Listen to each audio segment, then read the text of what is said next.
And welcome back, everyone. Welcome back to the semi-finals of Code for Giants Cup number 15. Oh boy, it has been a pretty fast and also very chaotic tournament so far, but we have reached the top 4 and we can finally embrace one of our own. As spawning in the top left-hand corner of Oceanborn, we have the Brazilian Terran player, the blue Terran representing Eximius Gaming. It is Kamikaze.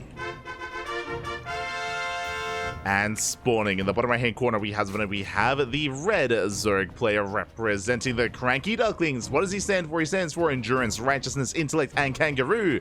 The F in Erik stands for Fear. It is Erik.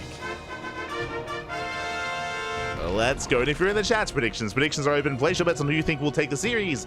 Best of luck in the chat. On the one hand, of course, we're a little bit biased here in favor of Erik. He is favored to win the entire thing, of course, but Kamikaze can threaten him, has taken maps before, and Kamikaze definitely has it within him here to pose a threat to Erik.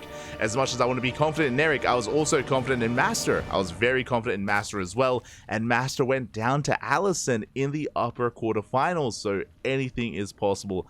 Upsets can and have occurred. Here we go. So for the time being, do you see Erik going for a 15-15? He goes for a a hatchery into a spawning pool into a delayed gas. So delayed gas is here from Erik. This usually leads into roach play. Erik, he is a bit of a roach boy, does enjoy roach production or roach-based play here in TBZ, but we'll see if that's what he goes for this time. It's hard to kind of read Erik just because he does his own thing. He's a very creative player, comes up with his own builds, and does at times, many times actually, does dictate the pace and the meta of the Zerg race in StarCraft. Oh boy.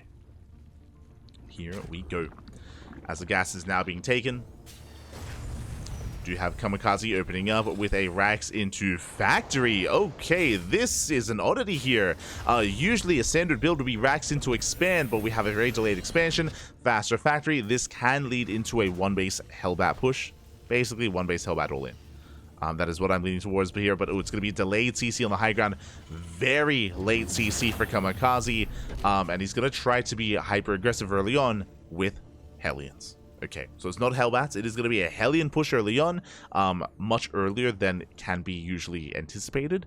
And because that, if Erik cuts if he cuts units, if he cuts queens, if he cuts lings, then he can be caught off guard. I assumed it was going to be Hellion. It's going to be Cyclone first, then I imagine into Hellion.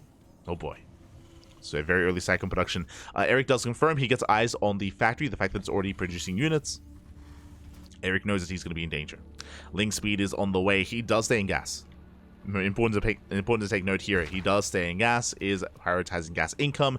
This can lead into roaches or into banelings or into a fast lair. There's a lot of possibilities here for where this gas is going to be spent. And I'm sure it's very intentional from Erik. Is very intentional. Meanwhile, across the map, getting to a 1-1-1. Cyclones moving out. Hellions to reinforce behind this. Again, a very aggressive build here by Kamikaze. Isn't worth it yet, but he's getting there. Meanwhile, we have the answer to the question that was, what are the gases going to be spent on? It's going to be spent on roaches. So it's going to be Ling Roach here by Erik. Army is spotted. Ling does go for the Cyclones.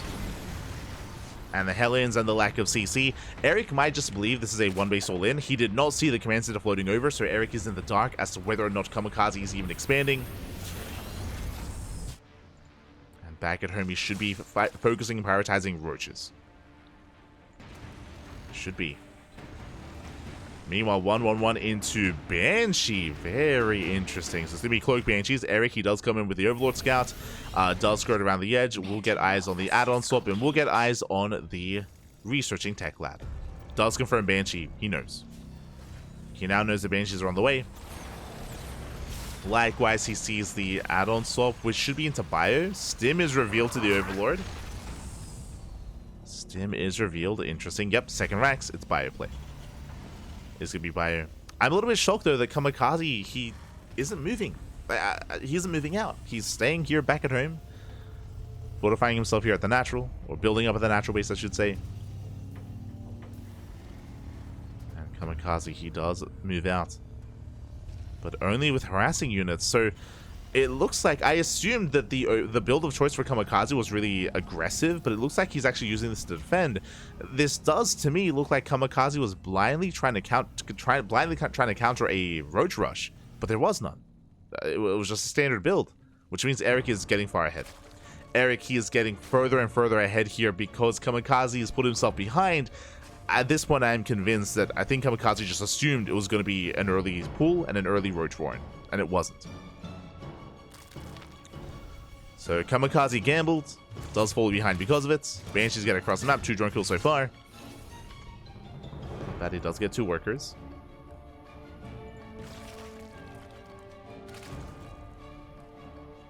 Does get 2 workers. Likewise, Banshee rotates around towards the 3rd, looking to pick off another drone.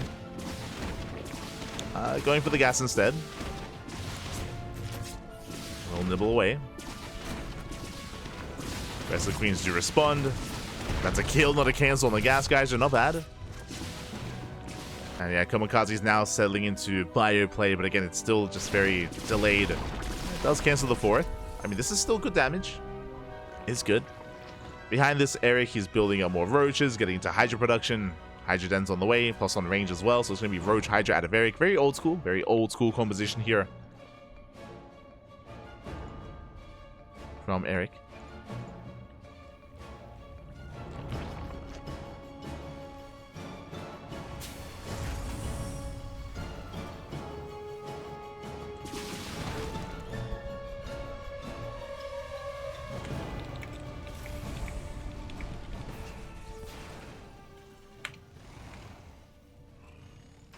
Okay.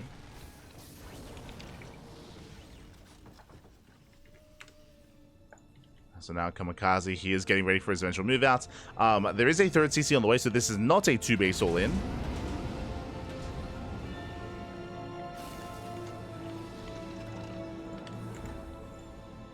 No 2-base all-in here from Kamikaze. He is moving out with a double drop, keeping his Hellion Cyclone back at home. Erik is pushing in. Does spot the setup. I'm sure he's tempted to commit, but what does Erik have at home to defend? Uh-oh. Erik, he commits, he's going for the tanks. Baal's going to be connecting, he gets 1, he gets 2 tanks. But at the same time, the Bio Army hits the 4th base, and he's going to force a cancel. Yeah, Erik is not ready for this. Queens get picked up, hatchery finishes. Can he save it? Can Erik save the base? Oh, it's I don't think he can. We'll get a medevac? Not even.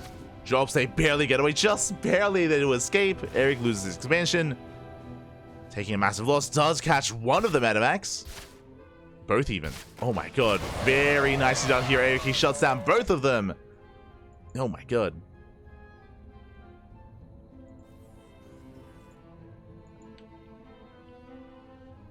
Two medevacs full. Kamikaze trying to stabilize here on 2 bases, but alas, Kamikaze plummets in supply, and Erik, he's going for the kill. There's only 1 tank. Only 1 tank. Show us the Biles. As the boys are being pulled in, Biles here on the Banshee. Ooh, they connect. Banshee falls. It looks like Erik doesn't quite have enough to break his opponent, but he still trades. He trades okay. Gets 6 SCVs. I'm sure Erik was hoping for a little bit more. If these reinforcements had arrived sooner, then maybe. As this is getting a little bit messy. It's getting messy, Pat. Erik takes down the Cyclone. Getting on top of the Marauders.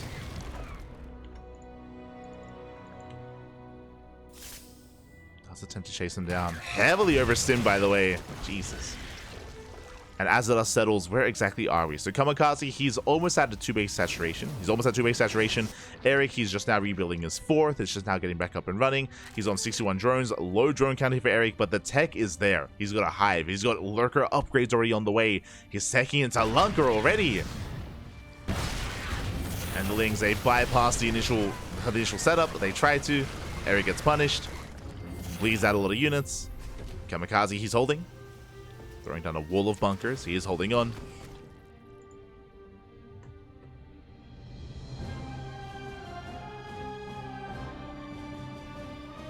We'll see if Erik can break through. I do feel like Erik just needs to calm down. Just needs to calm down and just make some units here. He does push up the ramp, but thankfully goes off. 1 lurker goes down.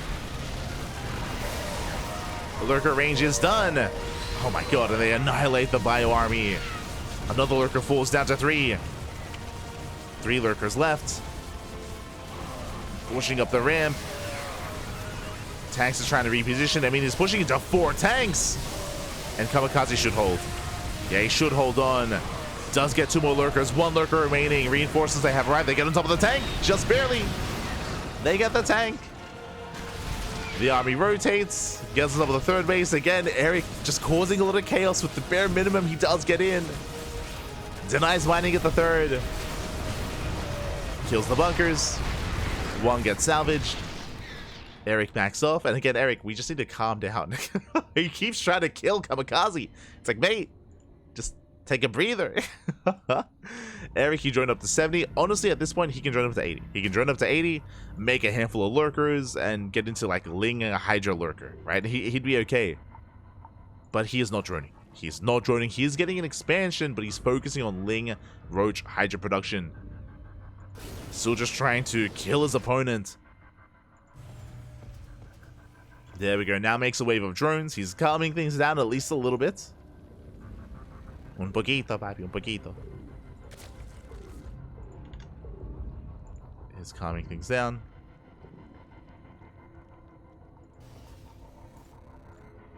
Vipers have arrived. Oh, that could be the nail in the coffin.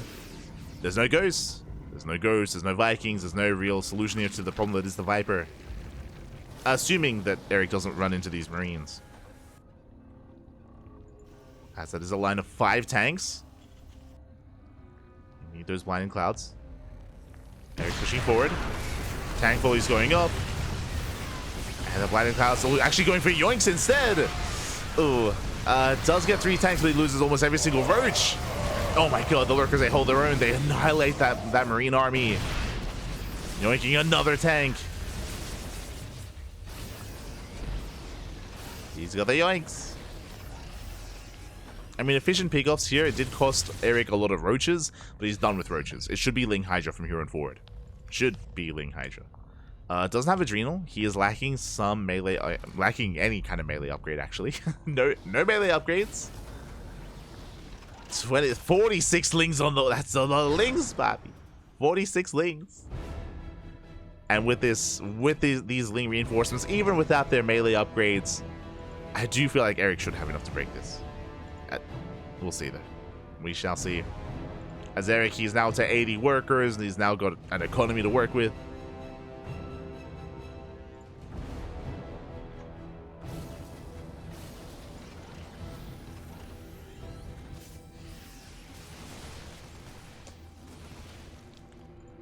As you see Erik checking for a 4th, confirms that there is none. He's pushing in. Lurkers being left behind. Oh, pushing into a siege line like this, not ideal. That's where the Vipers are required. Erik pulls back. 8 more lunkers on the way. Where are the Vipers exactly? There's 2 Vipers. There we go. They're full of energy. They're moving out across the map. They're coming. The Vipers are on the way.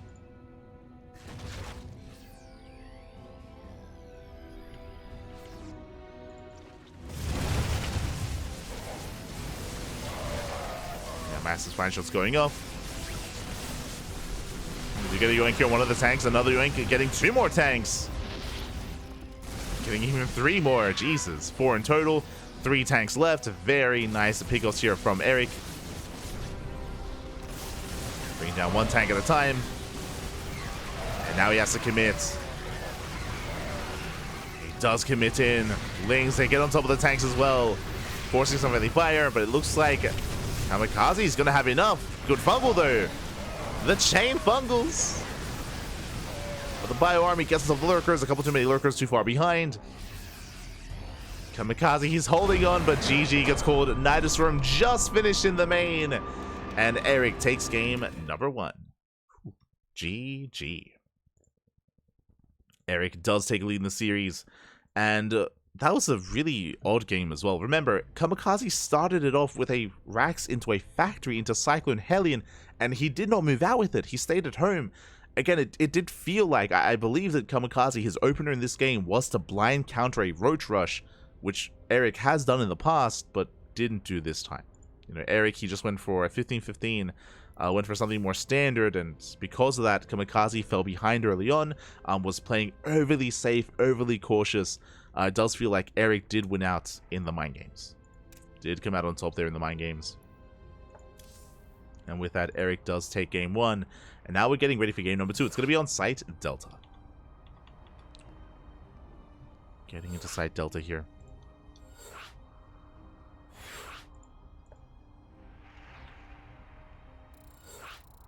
So you can hear the beeps. We are going to be loading in. Oh boy.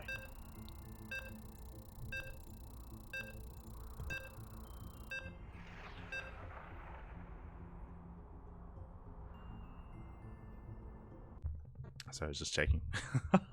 For those that are curious, I'm a little bit on edge because I'm meant to get some PC parts today. They're meant to arrive. And I am just trying to make sure I spot them if at all possible. But here we go. We're getting into game number 2. And spawning in the top left-hand corner of site Delta, we have the Brazilian Terran player, the blue Terran representing Zimi's Gaming down in the series. We'll see if we can bounce back, and we'll see if we can force the ace match. It is a Kamikaze. And spawning in the bottom right-hand corner, we have his opponent. We have the red Zerg player representing the CranKy Ducklings. Once again, going for a 15-15. Very safe opener. It is Erik. Here we go.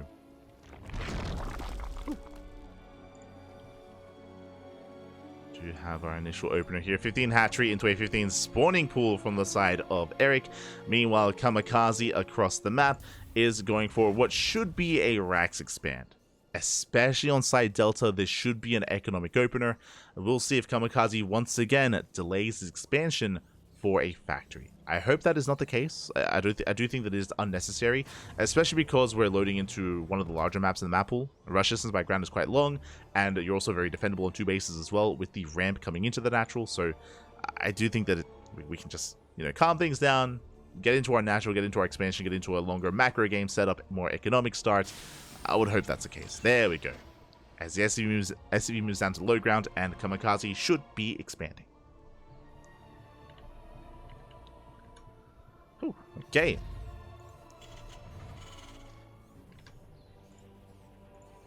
So we can embrace this here. CC is on location. Erik back at home, now taking his gas, happily droning, getting into his queens. A couple of lings are on the way as well. We can settle in. And this time, Kamikaze won't start with a deficit. Remember, last game, I just thought he was going all in, but no, it wasn't even that. Just very defensive. Very defensive, very safe.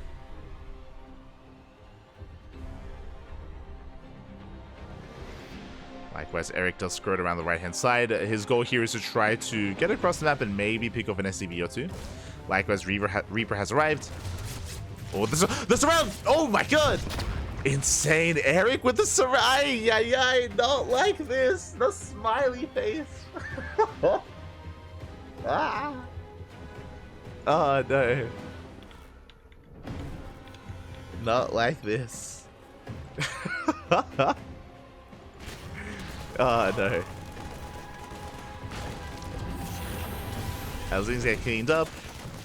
I think Kamikaze he's saying, "Oh my god, the drones are so fat," where he couldn't get away from them. Gordo means like gluttonous, you know. So yeah, that is a rough start here for Kamikaze, as he is going for a 1-1-1 follow-up. Now, if this was a stand like any other game, I would say, okay, aggressive. This is a very aggressive start. 1-1-1, late third. Third base is late for Kamikaze. He's going into a faster starport. This could be BC. This looks like a BC-based opener because there is no add-on swap. There is no tech lab here on the racks. So my eyes are open for a fusion core. Viking first. There's the SCV. There's the fusion core. There we go, mate. I can smell a fusion core build a mile away, okay? I can mate, the amount of times I have died to BC is crazy. So this build screams Fusion Core, screams BC. Overlord comes in for a scout, and Erik will confirm. He will get eyes on the 1-1-1, seeing the starport further back without an add-on with a Viking first. Even if he doesn't see the Fusion Core, it does scream Battlecruiser, and he confirms. Yeah, the Overlord does confirm. Erik, he does get eyes on the Fusion Core. He is fully aware of what's going on, and he should be getting ready with Queens. Now, before Queen production, Lair is on the way, and Erik did throw down a much more earlier Roach Warren. Roaches have amassed. Erik can try to go for an earlier move out before the BC comes into play. The downside of BC production and the BC opener is that BCs take longer to produce than Banshees, so if Erik goes for a Roach all-in, or if he goes for a Roach push, then the BC is not going to be ready for it. As we can see though, Erik is droning. Erik is droning, he's making a handful of Roaches to defend, but he's not committing into Roach production. Hellions Age try to get into the mineral line, but good defense here by Erik. Good defense so far. Viking further back into the main, looking for an Overlord, but there is a Queen to defend. The Overlord may still go down. Oh, yeah, the Overlord will fall. Now, with this fast lair, this should be for one of two things. Either a Hydroden or a Spire. They both have their place. Hydroden does finish faster, so you can actually make Hydras faster than Corruptors if you need, you know, if like urgency is kind of a factor. Otherwise, should just be Spire into Corruptor. Meanwhile, Erik investing in some Lings, still droning up, should be working on Spores. There we go, Spire is on the way at the natural. We have one Spore in each mineral line. Queens are amassing as well. How many Queens? So far, 5. Oh, the Queen count is low. It's a low Queen count for Erik. He does need more. Likewise, he has no creep connecting the bases, so rotating between the bases can be a little bit more awkward just because of this patch of land. And do you see what I see? Second starport. 2-port BC. 2-port BC into what should be mech. Yeah, there's the add-on swap. So 2-port BC into mech, very, very committed, very aggressive here. And if Erik does undercommit to Queen production, he could just die. Like Erik, he could just topple over here, as he's still only on 5 Queens. He can morph in Ravagers. Ravagers can help support. They can be like a nice supportive unit against BCs. Spire is not yet done. First BC has arrived. And we'll see what Kamikaze can get done. Targeting the hatchery, taking some free damage. Queens, they're doing well here, getting a lot of hull damage here on the BC. Does get 3 drones, 4 drones here. Not bad. 5 workers do go down. Good damage. There should be a transfuse. Oh my god, the Queen does barely get away. No transfuse spent yet. The BC has taken a lot of hits. Corruptor production has begun. Muted production. Oh, that's concerning. Mutas can do well against a singular BC, but against mass BC, now I'm concerned for the Mutas. Now I'm concerned for Erik. I mean, he's going for both. He's going for Corruptor and Muta. Bold move. Very bold move for Erik. Behind this, there's a Viking. There's a couple of Cyclones on the ground. BC did survive. Another BC's on the way. 2 additional battle cruisers. And Erik has yet to confirm. He soon will, though. Soon will.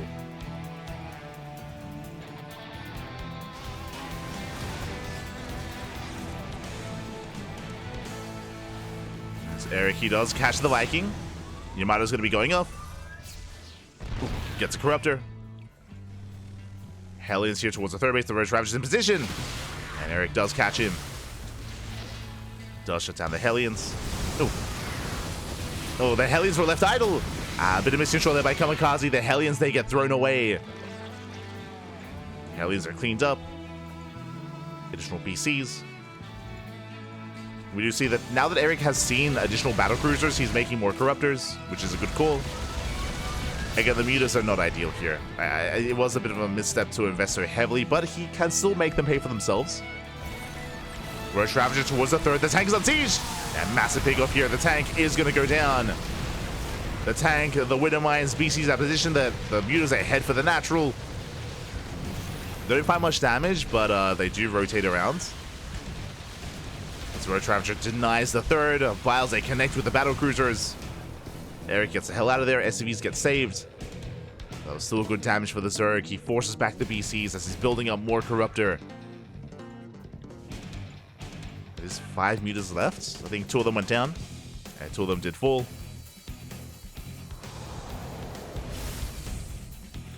And the Kamikaze has yet to actually properly saturate his third base. It's still not quite up and running. Erik coming in from behind. Gets an SCV. Oh. Gets an SCV. Distracts the army. Gets another SCV in the main. Should be building up more, not just Corruptor, but Roach Ravager as well. As there is a ground army.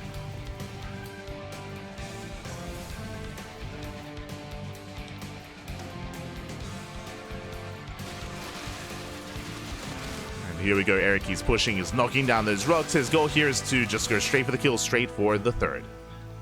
Jesus, that's 5 BCs. How many corruptors? 16. That's a good amount of corruptor. BCs, do they waste a Yamato here on the Roach Ravager? Not quite. Corruptors, they go for the dive. They got 1 BC. They get 1, they force out teleports. Mutants hit the main. And the Roach Ravager army does push forward. Gets 1 tank. Oh, gets 2 tanks. And no more tanks left. The boys are being pulled into Roach Ravager, and Erik, he will overwhelm. He will overwhelm this. Corruptors are going to chase down those BCs as well. They teleported away. But the Corruptors, they find them. They find the BCs. They get 1. They get 2. The repairs are keeping them alive a little bit longer, but alas, the BCs will be overwhelmed. GG gets called as everything's flashing red, and Erik will take the series at 2-0. GG. GG, well played, Erik. He will take the series, will advance on into the grand finals. My condolences to Kamikaze. I appreciate the build of choice here in game 2. You don't often see 2-port BC anymore. It had its time, it had its era in the meta at the pro level, of course, and it kind of fell out of fashion quite quickly. But regardless, GG, well played. Kamikaze did definitely pose a threat to Erik in game 2. Game 1 was just a really rough game. As I mentioned, it did feel like game 1 Kamikaze was like blindly countering aggression that wasn't really coming, so it was just a really awkward game for Kamikaze in game 1. But game 2, he was able to hold his own and get into his build of choice. And now we're getting ready for the grand finals as we switch our scenes over and catch up on the bracket. What has been going on? Who is waiting for us? Is it going to be a ZvZ or a ZvP?